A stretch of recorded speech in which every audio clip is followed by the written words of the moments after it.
I want to turn to Robin Wright. She is a distinguished scholar at the United States Institute of Peace. Thank you so much, Robin, for being here. We're going to start right off the top with Iran. On Sunday, new President Hassan Rouhani was sworn in. On Monday on Capitol Hill. 76 senators pressed Obama to toughen sanctions on the country unless Iran stops its nuclear development.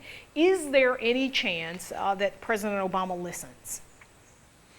Well, I think President Obama is under pressure both from his own constituency, particularly on the Hill, as well as from the new Iranian regime. It's going to be very hard for him to find terms that will satisfy both quarters. But I think for the first time that the United States and Iran, after 34 years of tension, actually are on the same page, that they both are looking for a negotiated way out of the confrontation. Both sides want to avoid the dangers and the long-term potential complications of some kind of military action.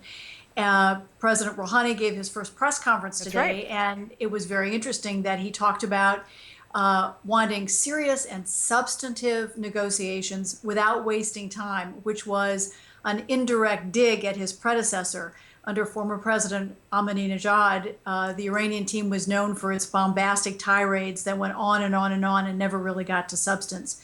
So I suspect this fall you'll see the sixth round of negotiations between the two countries, and a serious attempt to try, but it's not going to get any easier. The issues are not changing. What did we learn from the Iranian president in terms of his feelings about Syria? Have those changed? It seems like he's very much supporting Assad at this point.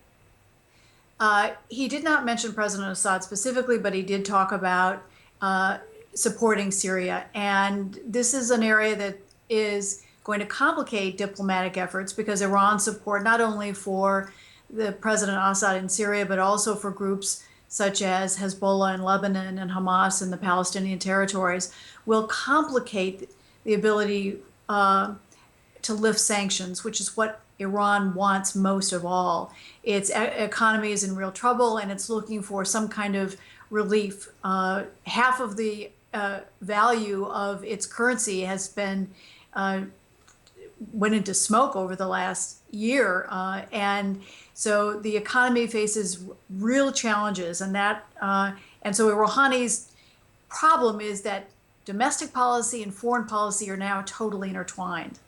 And in terms of Syria, you had Assad come out recently and say the only way to deal with terrorists is war. This is a war that's been going on for 2 years now, 100,000 people dead. The U.S. intervened in some ways with small firearms. Where are we now with Syria? Well, 2.5 years after the uprising began, Syria seems no closer to any kind of resolution. And that's the real tragedy with the scope of human loss. So millions of people now fleeing the country, living in Jordan and Iraq and Turkey and Lebanon, destabilizing the whole region. So this is a problem not just for Syria, but now for the entire Middle East and even beyond. There are a couple of problems. One, there's no interest, obviously, in Damascus in compromising with the opposition, but the Syrian opposition has also proven rather feckless in its ability to either form a shadow government to provide the outside world an interlocutor, or to even mobilize a team to negotiate with Assad under the auspices of the international community in Geneva, as the United States and other countries have been trying for months. And you find this division playing out even among the rebel forces inside Syria. There are factions that are secular and take aid from the West and conservative Gulf countries, and there are others who are extreme and allied with Al-Qaeda.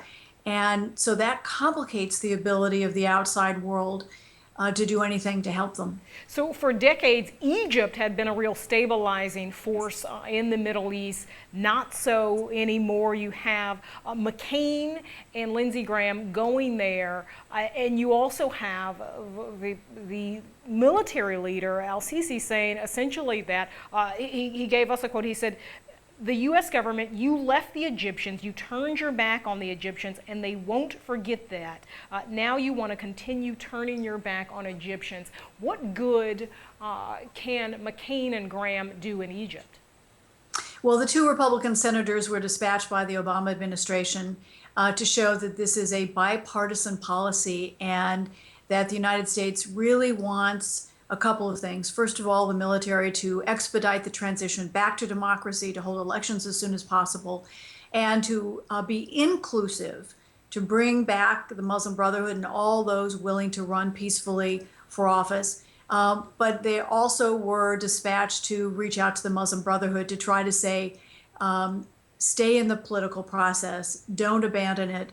And this is, tremendously important moment.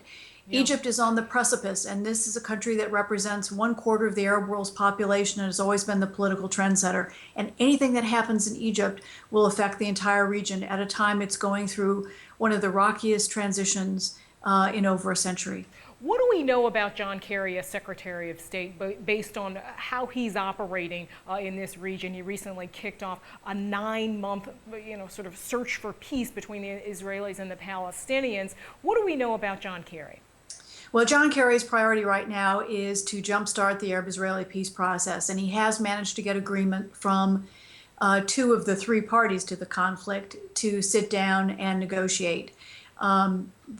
The problem is this third party is not there, and it's hard to see how it can ultimately work. There are a lot of skeptics, including myself. I've covered every war since 1973 and every peace effort.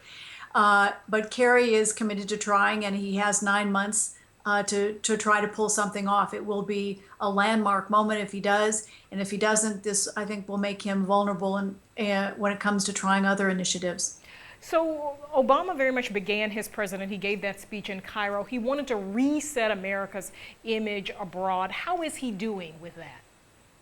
Well, the United States probably has less influence in the Middle East right now than it has potentially in a decade or longer. In Egypt, you have both sides angry at the United States. The public opinion polls show that the president and the United States generally are not tremendously popular. There is a sense on a lot of different levels that the United States is willing to promote democracy, but only for those countries that don't have oil, or that it's not willing to follow its words with its deeds, particularly when it comes to Syria, saying that President Assad needs to step down, but then not doing enough to help the rebels. What's your sense, if you could sum up the Obama doctrine, what do you think it is? Well, I think President Obama made a very important strategic decision 2.5 years ago when he was prepared to say that the autocrats needed to step down. But again, it was a half measure, half step, and there are a lot of countries that remain very good U.S. allies that are not very democratic in spirit or in actions, and there hasn't been much follow through. I think the Obama administration did get the United States out of 2 wars during its first term, second war in Afghanistan about to wind down. I think the second term, the president is determined to try to keep out of engaging directly anyway in new wars, whether it's with Syria or Iran.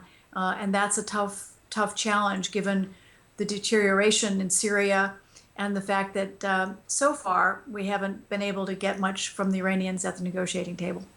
Robin Wright, thank you so much for chatting with me today about the Middle East. Take care. Thank you, Nia.